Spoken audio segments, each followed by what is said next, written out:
Short 295 ఒక తోటమాలి 21 మీటర్ల వ్యాసం కలిగిన వృత్తాకార తోటకి కంచె 2 రౌండ్లు వేసిన 1 మీటర్కి 4 రూపాయలు ఖర్చు అయితే మొత్తం ఖర్చు ఎంత అవుతుందని అంటున్నాడు. ఇది 7th క్లాస్ 71 పేజ్ లో ఉన్న క్వశ్చన్. ఆప్షన్స్ విధంగా ఇచ్చాడు. మనకి ఏమంటున్నాడు, వృత్తాకారంలో ఒక తోట ఉందని అంటున్నాడు. దాని తాలూకా వ్యాసం రేడియస్ ఏమో 21 అంటున్నాడు. మనకి కంచె వేయాలి అంటే లోపల ఇప్పుడు ఏం కదా, మనం చుట్టుపక్కల కంచె వేస్తాం కాబట్టి మనం కంపల్సరీగా కనుక్కోవాల్సింది ఏంటంటే సర్కంఫరెన్స్, పరిధి కనుక్కోవాలి.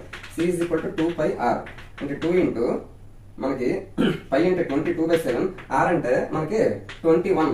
యాక్చువల్ గా r అంటే మనకి డయామీటర్ d అవుతుంది, అందులో సగం కాబట్టి 21/2. ఇప్పుడు చూస్తే మనకి 7 1s 7 3s 2 2 క్యాన్సిల్, 22 into 3 అంటే ఏమవుతుంది, 66 అవుతుంది. ఇది ఒక రౌండ్ కి. మనకు అటువంటి ఎన్ని రౌండ్లు, ఇది ఇంపార్టెంట్. అలాంటి 2 రౌండ్లు కాబట్టి ఇంటూ 2 అలా చేస్తే మనకి ఎంత అవుతుంది, 132 మీటర్స్ అనేది వచ్చింది. మనకేమంటున్నాడు, 1 మీటర్ కి 4 రూపీస్ అంటున్నాడు. అటువంటిది ఎన్ని మీటర్లు అయింది కంచె, 132 మీటర్స్ అయింది కాబట్టి ఇంటూ 4 చేస్తే మొత్తం అమౌంట్ ఎంత అవుతుందో తెలుస్తుంది.